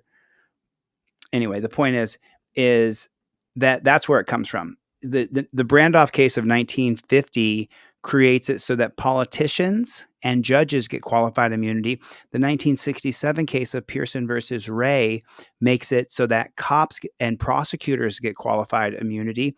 And then the 1981 case of Harlow versus Fitzgerald. This case extends the qualified immunity doctrine, but it's not. This isn't the establishment of it. This is the extension. On November 13th, 1968, Fitzgerald, a management analysis in the Department of the Air Force, testified before the Subcommittee on Economy in the Government Joint Economic Committee of the U.S. Congress regarding $2 billion in unexpected costs associated with the C-5A transport plane, along with its technical difficulties. In January of 1970, he was fired, and he believes his dismissal was in retaliation for his testimony. Fitzgerald sued presidential aides Bryce Harlow and Alexander Butterfield for damages and claimed they were involved in a conspiracy that resulted in his wrongful dismissal. Both Harlow and Butterfield claimed to have no knowledge of any conspiracy and asserted that their actions surrounding the issue were undertaken in good faith. Harlow and Butterfield moved for summary judgment, which means that you win the case, which the court denied. The district court also found them ineligible for immunity. They appealed the denial of immunity to the Court of Appeals for the District of Columbia Circuit. So, by the way, the Court of Appeals for the District of Columbia Circuit, that is the training ground for all Supreme Court justices. And the Court of Appeals dismissed the appeal without issuing an opinion. So then it got kicked up to the Supreme Court. And the constitutional question at the Supreme Court is, are presidential aides entitled to immunity from civil suit? By ideology, the conservative, yes, presidential aides are entitled to qualified immunity. Justice F. Powell delivered the opinion 8-1. The court held that the government officials are entitled to qualified immunity, but not absolute immunity. Absolute immunity is what Judge Ann Zimmerman has, and the reason why I can't get her through the judicial system, but I can get her through the media and make sure that the media knows that she's a piece of shit. Absolute immunity is the only available for specific functions that require a total shield from liability, like being a judge and putting someone in jail wrongfully because you're a piece of shit. The court held that the qualified immunity was necessary for the government officials to carry out their jobs and that the court could adequately determine whether actions fall within the scope of qualified immunity. So if we're talking about if they fall within the scope of qualified immunity, then qualified immunity has already been established. Does that make sense to you? If they are saying that if it falls within the scope of qualified immunity, then qualified immunity already exists. It already exists. You understand? So it is the 1967 case of Pearson versus Ray. I know this to be a fact. I know this 100% to be a fact. Whether the official knew or should have known his or her actions would violate the plaintiff's constitutional rights. In a concurring opinion, William Brennan, who was on the Supreme Court for 35, 36 years, something like that, wrote that whether he knew or should have known, the standard of the majority establishment often required discovery to determine what a defendant actually knew. He argued the issues surrounding the discovery of such evidence could be handled by a trial judge pending any motion for summary judgment made the basis of qualified immunity. Justice Thurgood Marshall and Henry A. Blackmun joined in the concurrence. Perspective, the doctrine of qualified or those who knowingly conduct. In doing so, the Supreme Court overturned a Fifth Circuit decision that granted qualified immunity to corrections officers. Okay, so it's a lot of hoopla, a lot of mumbo jumbo, but what are you seeing? What are you seeing and what are you hearing here? That the Supreme Court is creating policy from the bench. The way a law is created is it goes through your state legislature or your federal legislature, and then the governor, who's the executive of your state, or the president, who's the executive of the United States, he signs that legislation into law that was given to him by Congress or by the state legislature. That's how it works. But what's the broken record that you're hearing here tonight? That it's always the Supreme Court that's creating a policy that ruins our rights. The Supreme Court's only function is to uphold our constitutional rights. If a state makes a law that says it's illegal to go outside after midnight, well, that would violate your First Amendment right to travel. You still have a right to travel unimpeded. You have a right to life, liberty, and property, liberty being free. So you're seeing the recurring broken record that the Supreme Court is working against us time and time and time again. And it has to stop. We absolutely have to stop this broken Supreme Court. We have to stop this broken Supreme Court.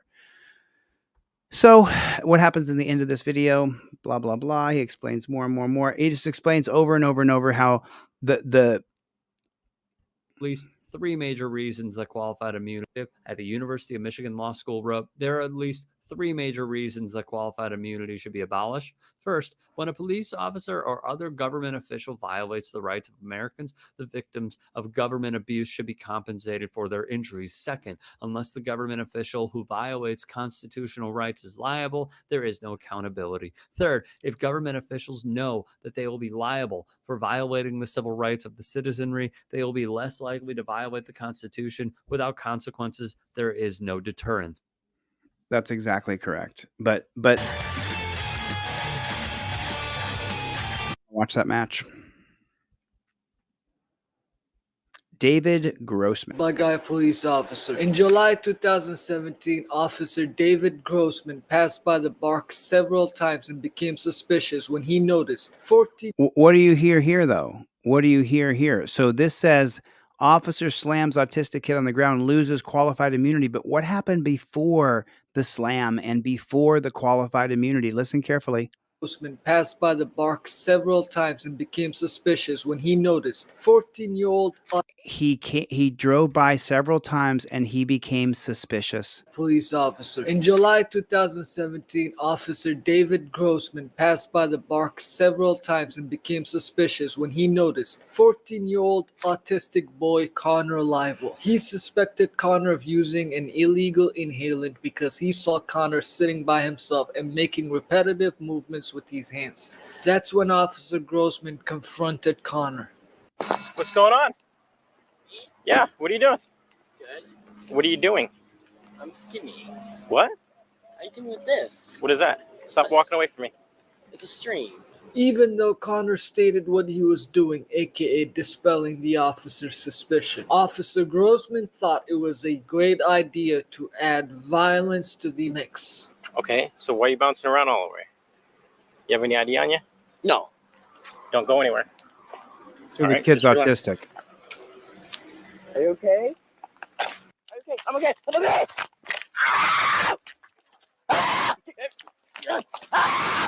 Stay down. I'm okay. I'm okay. I'm okay. Don't move. Okay. You understand? No, I'm okay. Help! Stop moving. I am okay. Don't you move. You understand? Yeah. Connor's caretaker showed up and calmed the boy down. But despite that, Officer Grossman continued his use of force instead of putting an end to it. Stop moving. Your time is up. Relax. Who's this? Diane. Did he just say your time is up? Your time is up. Your time is up. Relax. Who's this? Diane. He's fighting with me. What's going on? Do you know him? Okay. Easy. Okay. I'm waiting for another unit to show up, and then we're going to figure out what's going on, okay? He was standing in the park playing with the string, doing nothing wrong. He's fine. He's breathing. He just started. He did nothing. He was playing with a string. Do you understand what has happened here? The cop's going to lose qualified immunity, but the reason the cop could run up and slam this kid on the ground is because he said he was suspicious. You could only be suspicious if you're a cop if there's Terry versus Ohio. Without Terry versus Ohio, you don't get to approach people and say, I'm suspicious of you. Do you understand that? You could be sitting in your car with your boyfriend, your girlfriend, your best friend, your lover, your mom, your dad, having a conversation. The cops can walk up to your car and say, I'm suspicious that something bad's going on. I went and sat in my car so we could get some privacy away from everybody else, shut the doors and have a conversation. Now you're intruding on it. Oh, this is a domestic now. What? Yeah, it's Terry versus Ohio. Chuck Bronson's in the room, everybody. Very prolific First Amendment auditor. If you don't follow his channel, you should. I'm so sorry. It's okay. I was just in a music lesson. He usually just walks around. Was he hurting somebody? No, I was trying to talk to him. I wasn't sure what was going on. And then he started trying to back away from me and then kind of pull away from me when he seemed like he wanted to run away. Connor, it's okay, babe. Am I It's gonna okay. be okay? You're okay. You okay, all right? Sorry, he scared you. Because he's doing something with his hands or something in his hands. Stimming. Yeah, I don't know what that is. It's when you have autism. It's his nerves. Okay, Oh my god. that's fine. So get off of him. She just told you he's stemming. So get off of him, cop. Get off of him. She just told you he's autistic. She sat on the ground. She said, it's okay, Connor. And he said, am I okay? She said, you're okay. He didn't mean to hurt you. Is the cop a retard? I mean, seriously. This guy's autistic that he's on top of. We know he's autistic. Is this cop fucking retarded? Can't you tell you're on top of someone who's not all there mentally? Can't you tell? How fucking stupid are you, pig? How stupid are you? You're on top of a kid who was doing this with his hands in a park, not bothering anybody. It's so frustrating. It's so frustrating. Am I gonna be okay? You're okay. He seemed like he wanted to run away. Connor, it's okay, babe. Am I It's gonna okay. be okay? You're okay. You okay, all right? Sorry, he scared you. Because he's doing something with his hands or something in his hands. Stimming. Yeah, I don't know what that is. It's when you have autism. It's his nerves. Okay, Oh my god. that's fine. All right, you gonna relax? Yeah. Okay, what's her name? Diane. Okay. It's okay, babes. Oh my god, his hand's turning. They're running code 2. And she's going to say his hands are turning blue because he's put the torture cuffs on so tightly. Her name? Diane. Okay. It's okay, babes. Oh my god, his hand's turning white. Okay. Can you move? Yeah.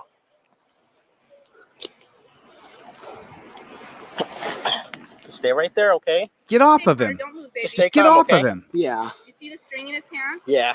Get off of him. Yeah, but I don't know if it was like some type of drug or something because I couldn't see what he was doing. Because as soon as he was doing it, He's explaining it to you, you fucking moron. Get off of him. I know. I'm sorry. that's okay. He just comes over here and plays while I'm in the music lesson. Are you playing? Relax. Okay. Yeah. You don't have nothing on you, right? No. What are you talking about? You're talking to his mom who just told you the kid's autistic. You stupid pig. The mother just told you the kid's autistic. God. What the fuck is wrong with you? Are you a retard, dude? Really? Are you a fucking retard? Can you not see? Is there anything on you? Like what? The mom packed a bazooka in his pants when she dressed her autistic son?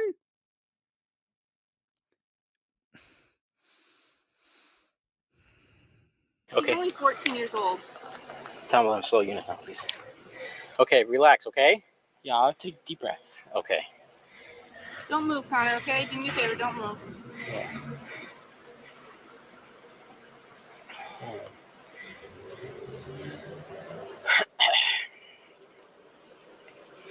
So you drove by and you saw him swimming and you thought he was on drugs? A couple of times, yeah. You don't know anything about autism, huh? No. Sorry. That's okay. I'm not in trouble. No, you're not in trouble at all. All right, he has autism. Okay. He's 14 years old. Relax, okay? He won't scare me. No, Okay. they're okay. It's just like John McCure. Why are you touching him? Police officer. What, are you stupid? Are you fucking stupid, bro? Are you fucking stupid, dude? The second cop walks up, they tell him he's 14 and he has autism. Autistic people, newsflash here, in case you didn't know, they don't like to be touched. Autistic people don't want you touching them. I've never met a person who's autistic, and I know several, who want you to put your hands all over them. Watch how stupid this pig is. It is unbelievable. All right, he has autism. Okay. He's 14 years old. Relax, okay? He won't scare me. Okay. So you're gonna put your hand on his head? Okay. It's just like Well, you're grabbing his back. He doesn't want you to touch him. John McCure. Just like John McCure. Police officer like John McCure. Yeah. Yeah. That's all. I just want to make sure he doesn't have nothing on. Why don't you sit up, okay? Sit up. Get your hand off of him. That's fine. Get your hand off him. Sit up. Can you sit up all the way? Get your. There you go. Stand on up for me, okay? There you go. You don't have nothing. Why are you grabbing him? Jiminy crickets. Didn't mom just say I let him play in the park when I'm at my music lessons? Because the mom has a right to have a life. She's going to have this kid for the rest of her life in her home. He'll never be able to live on his own ever. That's a good portion of autistic people. And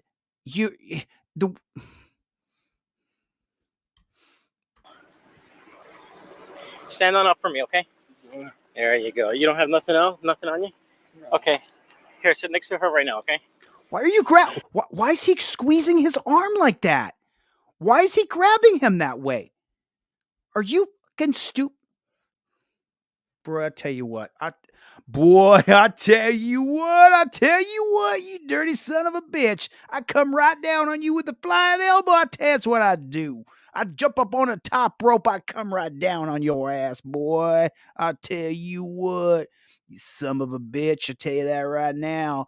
I think that LeSween Machine has it 100% correctly. Who else is pissed off right now? Put a 1 in the chat if you're pissed off right now. If watching this absolutely pisses you off. I hate it too, Mikey. I hate someone I'm a wrestler and a fighter, and I don't like anybody getting on top of me and holding me down unless they earned it. Unless they took me down off my feet, got to a dominant position, and are trying to tap me out. And then I respect it because they're better than me. And you earned this. Do you have ID with you, ma'am?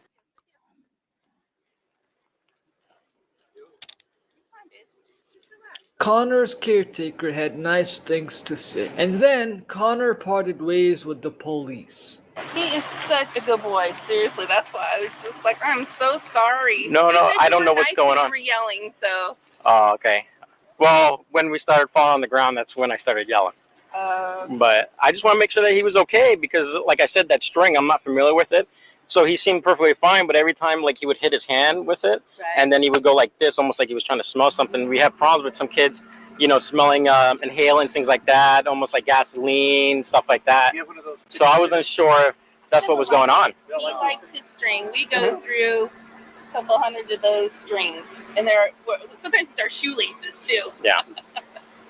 So stand up, babe. You're okay. You want to stand up? Yeah. Bye. All right. See you, Connor. See you, Connor. Take care, okay? Yeah. You see me around, make sure you say hi, okay? Yeah. Just say hi. It's Jeff, right? Yeah. ABC 15 uncovered Officer Grossman's bad history. Ever since Officer David Grossman walked up on this autistic teen in the park, Buckeye police have fully backed their officer. It just happened so fast. It didn't happen so fast. The cop attacked a kid so fast. And the officer had to make that split-second decision. But to 14-year-old Connor Leibel... Stop. Full stop right here. And the officer had to make that split-second decision. Okay, so let me tell you where that comes from in case you don't know. That comes from the 1989 case of Graham versus Connor, the use of force policy that the Supreme Court created that wasn't legislated. In the 1989 case of Graham versus Connor, they said that police officers need to make split-second decisions because their job is a matter of life and death. That's not true. They don't need to make split-second decisions. Police officers should take a step back and film the situation and see if they need to go hands-on. You don't need to go hands-on most of the time. The camera will do enough to deter people from doing something illegal because they're being filmed. I want to move to digital detainment, even digital arresting for people who've actually broken the law. Hit and run. You hit someone in your car and you drove away. You didn't know you hit them, but you hit them. You're on video backing into someone's car and driving away. It's hit and run. It's illegal. You can get arrested for that. Cool. Do you want to come with me? Do you want to come with me so I don't have to grab you and put you in chains and drag you down to the dungeon? But the militarization of police, where if you don't follow orders, people are going to die, it's ruined our country. We have so many people going over to wars in Iraq, Afghanistan, and now we're going over to Israel. We're going over to Ukraine. Don't think that we're not. We are. Don't think that we're not over there. And then they come back and they believe that they're still in a war. Just like we heard that piggy yesterday on video saying he thinks he's still in a war. You don't need to make split-second decisions anymore, not in the digital era where there's cameras everywhere. You no longer have to make split-second decisions. But as soon as the Supreme Court said police need to make split-second decisions, no, they don't. They don't anymore. We used to have to detain somebody because they're going to get away. You don't anymore. Facial recognition is a game changer. You don't have to detain people anymore. But to 14-year-old Connor Leibel's mom, look at this nice kid. None of what happened to her son or Buckeye's answers make much sense. Just repeating that it just happened so fast. It just happened so fast. Why did it happen so fast? Exactly. Unnecessary to happen that fast. It's also a puzzling response from Buckeye, considering that several times in Grossman's past, his own department says he needs to take a step back, gets too ahead of himself, and like he's accused in this case, overreacting. He's fighting with me. What's going on? Do you know him? He wasn't fighting. How many times have we heard that bullshit lie? He's fighting with me. He's wrestling with me. No, he's not. Like he's accused in this case, overreacting. He's fighting with me. What's going on? Do you know him? Okay. But those aren't the most concerning findings in his file. In this extensive 2011 Performance Improvement Plan, it criticizes Grossman for repeatedly failing to act. In essence, cowardice. In one case, as Buckeye police assist in a pursuit, the suspect shoots at a fellow officer out deploying stop sticks. Once the shots start flying, officers see Grossman driving away from the action. In another case, a team of officers enter a home to arrest a wanted felon. Officer Grossman goes behind the house to watch the back door. But when officers say the suspect runs out the back door, Grossman claims no one came out. But a search shows the suspect went over a back wall and landed in a neighbor's yard where there were fresh footprints in the mud.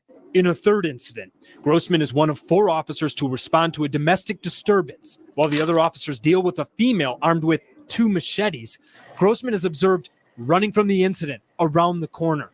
Grossman's actions so concerning. Did you hear this? Listen. While okay, they're dealing with the female armed with 2 machetes, and what does Grossman do? Other officers deal with a female armed with 2 machetes. Grossman is observed running from the incident. He runs like a Uvalde coward. Around the corner. Grossman's actions so concerning that a supervisor wrote, "I'm worried that Grossman's situational awareness may not be adequate enough for the rigors of law enforcement." And in a similar incident to this one, Grossman's had another problematic run-in with a different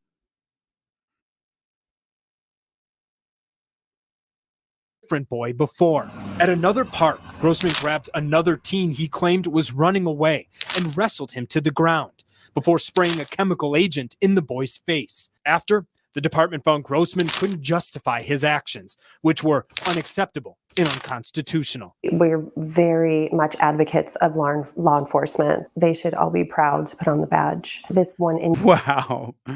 Poor woman's misguided actions, which were listen to what she unacceptable and listen to what she says right here. unconstitutional. We're very much advocates of law enforcement. They should all be proud to put on the badge.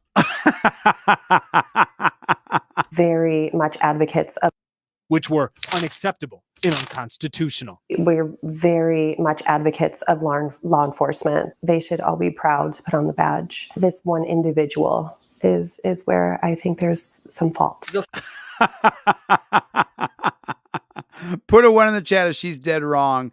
Put a 1 in the chat if the policies, procedures, and protocols of all police departments in America create jackboot thug pigs. I don't think that some men and women sign up to be a pig. I don't think that some men and women sign up to be a police officer intending to become a jackboot thug pig. The policies, procedures, and protocols that these cops are more training, the training that they get makes them a jackboot thug pig. That's my assessment. It's not, I'm a big advocate for police, this one officer. No. It's most of them, if not all of them, because of the training. Because of the training. It is just so unbelievable.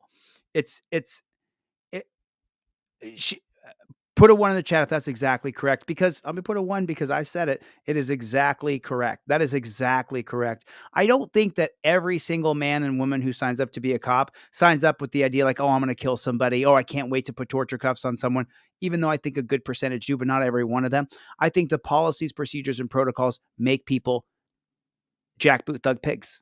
That's what I think. Gloria is here, everybody. Good to see you, Gloria. Good to see Gloria in the room.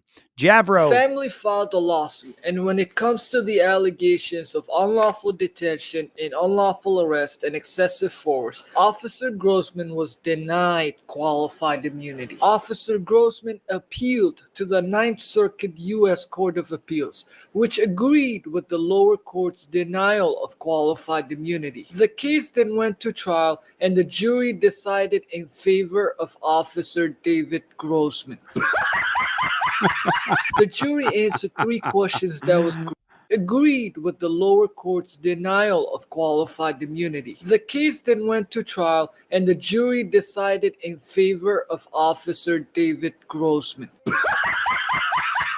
The jury answered 3 questions that was before them.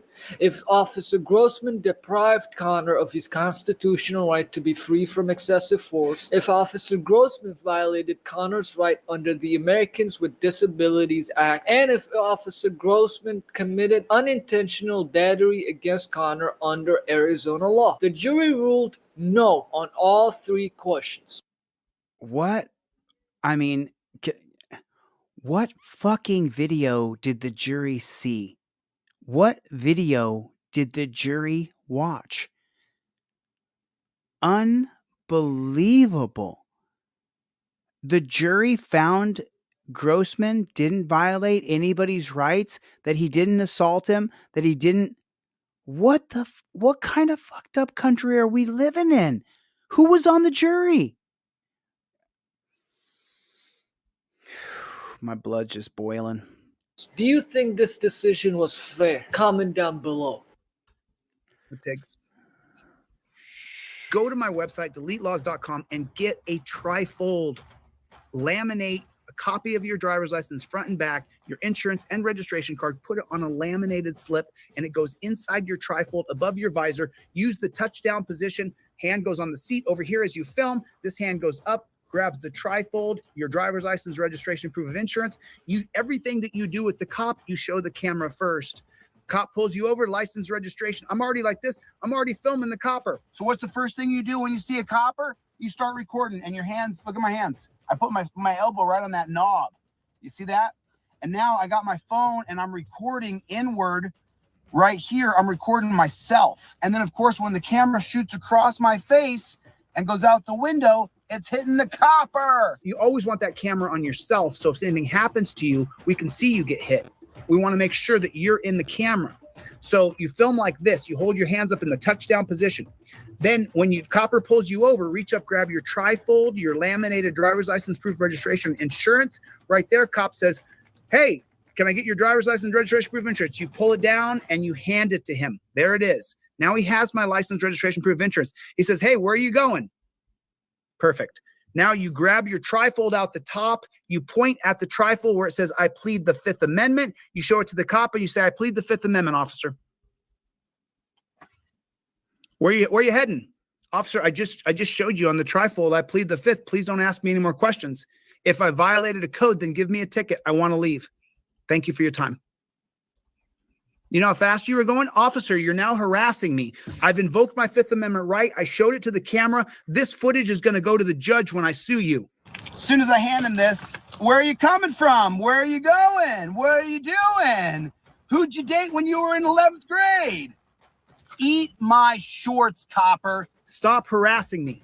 I've already invoked my Fifth Amendment right. I have a right to counsel if you're going to question me. You don't see my lawyer here with me, do you? So get the flock out of here. Go have a ham sandwich. Go beat your wife. Go beat your 8-year-old kid. Get the flock away from my car. You're on camera. Everything's going to be on camera. Can you step out of the car? Sure, I'll step out of the car. Cop says, can I search your car? Sure, you can search my car. Go ahead. He starts to search it. I revoke consent. It's on my trifold, United States versus Williams. I revoke consent. There's not enough drug dogs to get there in time, or they violate Rodriguez versus United States 2015. You use that trifold like it's a piano that you're playing. It'll keep you safe from the piggies. So you want to make sure you have a trifold. You want to get a trifold. Put a 1 in the chat if you have a trifold in your car. Put a 1 in the chat if you have a pair of Fifth Amendment cop cards in your car. Listen, I'm giving you guys extra cop cards. You get a trifold, I'm going to give you a pair of cop cards. You get a cop card, I'm going to give you another pair of cop cards. I'm going to give these cop cards out until they're all done. I've got about 1,000 of these just sitting here. What am I going to do with 1,000 cop cards? You want to get a trifold and get it in your car and get it up in the visor. And remember, I send you this nice broccoli wad rubber band. It goes right up on your visor. Invoke your Fifth Amendment right. Learn all the cases on here. Watch my videos, how to use your trifold on this channel. I have 3 or 4 videos called how to use your trifold. Eat my shorts, copper, and make sure that you have a trifold. I got to raise the price back up on Monday. I dropped it down to $12. I'm going to bring it back up to $15. I got to do what I got to do. Unfortunately, the numbers don't make sense for me right now, but I want to make sure you get a trifold in your car while it's still there. While it's still there. Chevy, put your hands up in the air, wave them around like you just don't care. I can't sing it all. Boom, right there. Boom. Yep, Danelle Brown, you got the trifold, you got the cop cards. Good. April, good night, honey. Thank you for coming. I appreciate it. Appreciate you coming. Life Under the Microscope. Leonard, thank you for coming. I really appreciate it. Mingo Wingo. LaSween Machine. A couple people in here I've never seen before. Talk, I've seen you in here a few times, man. Good to see you. Princess Buttercup. Yeah, I mean, teach your children, don't trust cops. Just teach them, don't trust cops. Really, teach them, do not trust cops. Do not trust cops. The tribe's got trifolds. Melissa's got trifolds. Princess Buttercup. Melissa, did you get your hoodie yet? I sent that out on Wednesday or Thursday, I think. I'm not quite sure. I know Chevy's got a trifold. I know Plead the Fifth has got a trifold. I know that for a fact. Mikey B, I know Mikey B's got a trifold. And if any of my regulars don't have a trifold, you got to get a trifold. I got to get a trifold in your car. If you don't have any money, just contact me. Shoot me an email. Chili, I don't got a trifold. I don't have any money. I'll give you one for free. Okay. All right. Listen, I got to get the flock out of here. Melissa, you don't have one yet? No, Melissa, you do. Oh, okay. Melissa, I put a couple trifolds in with your sweatshirt, just so you know. Oh, hoodies are out. We don't stop. Hoodies are out. I got the hoodies. And by the way, I give you a couple trifolds and a couple pair of cop cards with the hoodie. It says Team DLZ on the back. Hoodies are out. I have, I'm going to be low on, I have double XL, triple XL. I've got small, double XL, and triple XL. That's what I've got in stock. The one medium I gave to somebody else today. Someone else got the medium today. So I shipped Aaron. Aaron got the medium. So I'm shipping that off to him. It's been low key for over 2 years, brother. I've been low key for over 2 years. LaSween Machine. Have I seen you in here before? Did you have a different username? I did not see Team DLZ in here. Yeah, Joe, I do, man. And Joe has been around for a long time. Thanks for coming. I really appreciate it, man. Thanks for coming, Joe. Means an absolute ton that people who know me continue to come back. I'm super, super grateful. Mr. Bones, 420 Nation. Haven't seen you in a minute. How you doing, Mr. Bones? Good to see you, Chad. Good to see you. Gloria, your hoodie got shipped off. So your hoodie should be there as well, Monday or Tuesday. 100%. KT, I know you got it all. I know you do. I have one. Danelle Brown, want to get a medium t-shirt from you still. I actually found all the women's t-shirts, Danelle. Hit me up. Listen, I got to get the flock out of here. It's 1:00 in the morning, West Coast time, 4:00 East Coast time. Thanks for coming right here. Plead the Fifth.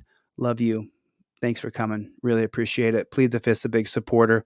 Bree Pennington, I know that. Danelle, just hit me up. Danelle, you got my cell and you got my email. Just hit me up. I got mediums in stock. SWE Observer, this guy, love this guy right here, man. It's funny because let me just, and I know I was getting ready to say goodbye and get off this thing, but I just want to say something to you guys. The social media companies are going to try to stop us. They're going to try to stop me from because I'm pretty known across the country now. My videos were seen, upwards to 2 million times a day for about a year. So anywhere I go, people say, "Oh, you're Chili from Delete Laws," and that's cool. It takes a little getting used to, but I appreciate it. You know what I mean? Because people appreciate the work. And now the social media companies are doing everything they can to stop me. They don't want me to run for governor. They don't want me to win the governorship. Even with that being said, though, it's Love You Too, Writes On. It's people like Writes On and Plead the Fifth and Danelle and Jessica Kerstad and Katie and Tex. Shoot me an email. I'll email you a copy. Remember, I'll email you the copy of the digital. I sell it for $9. I'll give it to anybody for free if they just contact me.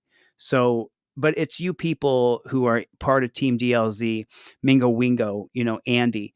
It's you people who just, when I still have the passion, nothing's going to change. I'm going to start a new channel in the next week or two. I wanted to be done as soon as Monday, but I still have some plumbing issues in my new studio. So we're almost done. And yeah. Remember, I have a Patreon account. Go over to my Patreon account. It's like $10 a month, but it's the same thing on YouTube if you get a subscription. So, but I'm putting all the uncensored versions on my Patreon account on Delete Laws on Patreon. Easy to find, the same spelling, Delete Laws. And I'm going to put some stuff on here, but I'm just going to try to transition into some different things because these social media companies, they just deleted my Instagram account. TikTok's been deleted with millions of subscribers time and time and time again. So, but I want to say thank you to the people who are Team DLZ. I really appreciate you guys. Really, you keep me going. So I'm going to get the flock out of here. Thanks for coming to my TED Talk. I'll see you on the next one. Later, Gators.